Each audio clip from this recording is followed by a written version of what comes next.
What do I look at? Do I look over there? Do I look over there? I don't know. I always struggle figuring out where to go first. I feel like you should address that camera. That one? Yeah. It's time to start focusing on fall, and we're starting this year like we have the past 2 years with an elk hunt in Colorado with our buddy Will Carnahan.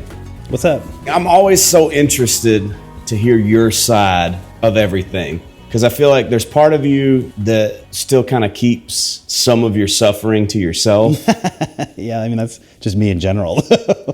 So like, I'm always wondering, because at this point, you now have more elk hunting experience than people that have hunted their entire life. Yeah? Is that true? Yes. You feel that way? You've been on 2 elk hunts. Most people don't get a chance to do that. That's fair. It's funny because you go back and watch our first, from 2 years ago? Wow, 2 years ago. That's wild. Yeah. And I was sick most of the time, so I was just struggling through that. This time I was not sick, so I enjoyed it, the outdoorsing, hunting a little bit more. And when I was prepared, I understood it a little bit more. But it was still hard. Yeah. And I remember being grumpy at times because we got torrential downpour. Mm-hmm. We weren't finding much for a long time. The hunting was so much harder on the second time than the first. I don't know what the hell I'm doing.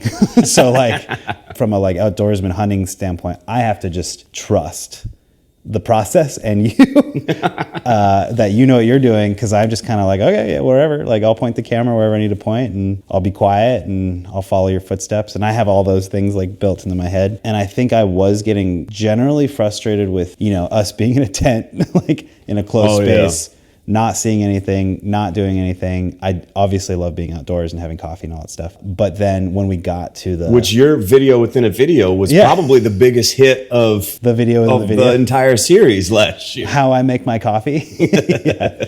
But I think when we got to the car, we got back to the truck and the camping, I got new life in me. And that helped a lot. And then I started feeling frustrated again and kind of ready to be done again, because it just felt like, what were we doing? But then at the very end, everything changed. And I was like pumped. And like, I know we didn't, necessarily accomplish, the final kill, but that just seeing and being close to that kind of animal that we've been looking for 5-6 days, however long that was, and to just be there and have it look at me in the eyes. Like I remember my heart was pounding, and like, it's too far for me to get and we were literally in the 11th hour. The sun was down. I mean, it was, and that's the thing that I have to go back and remind myself, because, you go back and you watch these videos and the cameras are so good now that like, it looks like there's still a lot of light, but there's not at all. Like, it was dark. Like, you literally were like, we're done. And that's one of the things, because like, you start second guessing yourself. And I just have to remind myself that like, when that bull came down the hill, I thought it was a big spike. Like, I couldn't tell that it was a branch antler bull. All it was silhouettes. Like, it was too dark. I could not have seen through my peep sight to shoot at that bull, even if he came in and was standing 20 yards away from us. So it's like, I have to continue to remind myself to not get down, not get down on myself for not finding a way to make it happen. And I remember turning the camera off because I was like, it's already too dark. I could feel the like, not disappointment, but the like, you're done. And I remember like turning the camera off and just being like, all right, like, we're done. And then like spinning it that way, looking at you, and then turning and being like, oh, and I didn't know how to react. I feel like I maybe wasted like 3 seconds for you, and just being like, and that to me was like, at that point I was just like, what do I do? I didn't want to even turn the camera on. It's one of the things that's frustrating about hunting, and one of the things that's great about hunting is like, you can have such an awful time and such a hard hunt, but it takes 2 seconds. Yeah. The switch to flip and it's on. And so it's so hard, especially, on these trips where you are in it for 5 and 6 days and 7 days, to stay focused long enough that once it finally happens, that you're still there. Yeah. It's hard when you've got your butt handed to you for 7 days. Yeah, and I think we did really well those last 2 days out of the truck. And to me, when we were doing a lot, we were hiking at 10,000 feet, backpacking for 5 days, 6 days, hunting, shooting a video. That is a lot. It's so much to do. And the fact that we did well for those 2 days, like what changed? Like, well, we weren't backpacking. We had a base camp. We weren't carrying a lot of stuff with us all day. And I think like even after 5 days of like killing ourselves, we were good for 2 days. So like in the future, I remember walking away being like, I'm never backpacking and hunting and shooting a video all at once. Like I can't, like, for that amount of time. I just don't think that I physically and mentally can handle that and enjoy it. And so looking to the future, I remember, I think I told you, I was like, I'm not doing this unless I can bring my own car. I think because of my camping and overlanding experience that I've built up over the last like 5 or 6 years, I've had my rig, the Grand Cherokee that I've taken, over the Mojave. We've been out in all sorts of places in California. Having my car there, I know I keep harking on this, but like, it's a big deal. It's a big, the overlanding is like your comfort zone. Yeah. Yeah. I know that at night I can come back to my 3-inch foam pad that I can sleep in the back of my Jeep with like, a comfort with electric blanket or like whatever. And I think the comfort level adds to that, and that experience that I had I know that I will be more, there for you, I think, and hate you less, I think would be the term. So, well, yeah, I think that leads pretty well into things that we're going to do different next year, or I guess this coming year. Moving forward, that's one of the big things that we're going to change, is have a little bit more of a solid base camp to spike from, instead of just being on our backpacks the whole trip. And I think physically and mentally that'll help me anyway. So I think it'll help you too. I think so. And we can have warmer meals, tons of water. Like we won't have to I don't think we'll have to waste our brain thinking about this other stuff. Although that was fun. Think about like living off the land and hunting at the same time. I think there's something really magical about that, even though I still haven't been on a hunt with you where we've been successful. That is just a subtle jazz. Just very something to hark back to the ancestors of hunting. Like you're out camping in the wilderness, living off the land. But I think the adjustment that we're making to having the amenities will be a new thing. Yeah. And I think it'll keep us mentally in the game for longer. I'll get better sleep, so I'm excited about that. And that's something like that's a real thing. That's a real thing. Like you've got to be able to rest on this stuff, because like eventually like your muscles just wear out, especially if you're not getting the sleep. Yeah. As much as we love that basin and that lake, like that's tough to get to, man. Like the fact that we hiked up to that one spot at and I'm sure you could cut to a video of it, that was at like 12,000 feet or 11,500 or whatever, and made coffee in there. Like that's a core memory. You can absolutely kill yourself to get into an area that maybe historically you've seen elk in before, but what do you do when they're not there and you hiked for a day and a half to get there? And I feel like we maybe put too much emphasis on an area. So we hiked all the way into this one drainage. And then when they're not there, you've spent so much time getting there that you're so reluctant to pull the plug and find something else. Yeah. That's something that we've talked about that we're going to do different, is like, we're not going to just limit ourselves to this is where we're going and it doesn't matter how long it takes for us to get there. We're definitely going to be a little bit more of a in one day, out one day, in one day, out one day. And then eventually, if we find something that we like, but for the most part, it's going to be really, really pouring the coals to our maps and stuff. There's thousands upon thousands of acres that we haven't even seen, because we have been so focused on just where we found them the first year. So the first year we went right smack dab in the middle of the month. Last year, we were like 2 weeks ahead of that, kind of that first weekend. This year, we're kind of in the middle towards the back. I think that really ended up hurting us last year, going early.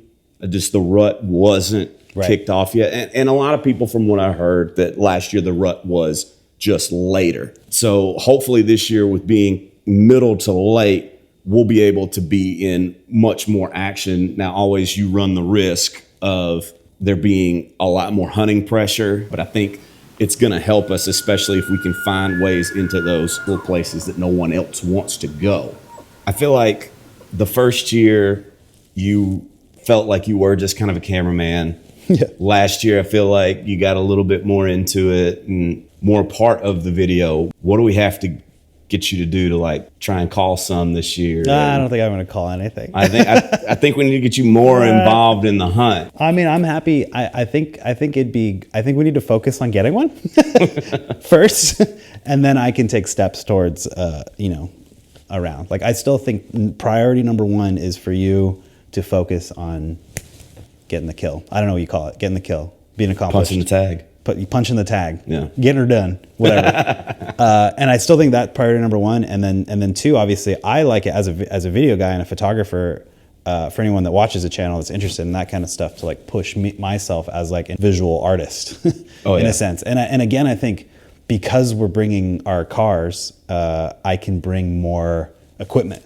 Like I can have a longer lens on standby that I will hike with if we just want to do some really cool photography, or if we see like a bald eagle, or like, you know what I mean? Like, and that's exciting. And that's in a certain way hunting on my side. I would like to like, eventually call, or like, but again, like I still haven't been around to kill outside my grouse tacos. The grouse tacos has been a thing that has come up a lot in questions just amongst friends. Really? Oh yeah. I have given my 2 cents in the past on some videos. What did you think? It was kind of a letdown. It just tastes like chicken. Like there's no other, and it's fine. Yeah, it wasn't a letdown. It was cool. I think I just hyped it up too much because I hadn't ever had it. But again, the process of like fishing and eating the fish, cool. That just feels more normal to me because I'm used to that. But like killing something and cleaning it, eating it, being appreciative of it, and letting it sustain us while we're backpacking is that's what's worth it. Yeah. Not necessarily the taste and all that stuff. Exactly. But like how many people can you say, like, we go to the grocery store, we eat all the time, but like you're out backpacking without even getting, amenities near you, and you've killed what you need to kill to live. Like that to me is that's the echelon. Like that's the cool part. I'm excited for you to be able to document more, even for yourself on your own channels, the photography side of things, and being able to have a stills camera as well as a video camera. And you're big on the vintage. Yeah, film is one of your big mediums. Yeah, I think and you guys can go check out my channel at something right here somewhere where Goose is going to put it. That has been down for, I don't know, when was the last time I uploaded a video? Like 6 months ago, maybe a year ago. I have more coming, and I'm going to ramp it up. But my plan for yours was to do my own video from my perspective as like a vlog, like literally leaving from my door that's 6 minutes from the Pacific Ocean to, Colorado, and like all the way through. And so that will be really fun. And again, like I said, I can bring more stuff in my Jeep. I can have more amenities, like and film is one of them. And I think if we can find like a landscapey place where I can take like a really nice film photo, that'll be like pretty epic for me. Yeah. And I can bring big film, like I'll bring 120 film, which is like a pretty big negative to shoot with, have a tripod, be the Ansel Adams that we need to be in Colorado. That's a big photo nerd name drop. Yeah, you get that reference. That's pretty good. There's something that I've always done, and I got a reference that I should have before we talked today, but I kept a journal every day there of how I was feeling and stuff, and I haven't looked back. I switch out journals every year, so I'd have to go back and find that one. But I think it would be interesting because I would be willing to bet that you questioned our friendship many times last year. This son of a, I think this. I'll look at it when I get back to California next week, and I'll send you some quotes and see what it says, and then we can riff off of that if you want. That sounds good. Like you said earlier, like I've gone from an unsuccessful turkey hunt just for fun to two solid weeks, and that's a huge 2 years of elk hunting. Yeah. So we need to find you some hunts in the middle somewhere that you can experience. I think this is a good journey for someone who's not ever grown up with hunting or around it, or is on that side of like always been anti it, to be open to experiencing it first and then going from there. We're gonna have a lot more elk stuff coming up over the next month, so make sure that you're hitting the subscribe button and the like button. Go subscribe to Will as well, so you can see the flip side of this adventure when it comes out, and you can see how much he actually hates me. Yeah, how much he disdains my friendship, and how much he wishes he had never met me. A lot of eye rolling. A lot of eye rolling. And a lot of thumbs up, thumbs downs. every decision I make, he will second guess me in this video with a thumbs up or thumbs down. He's like, I don't think you should do that. But again, thank you guys so much for watching. If you want to see last year, here, maybe? If you want to see last year's video, go watch it right here. And we'll see you next time. Thank you so much.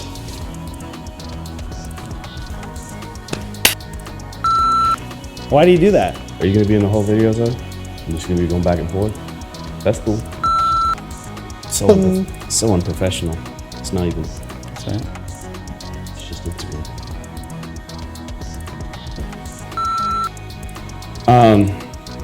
What else do we want to talk about? I feel like last year I did a much better job of like organizing my thoughts.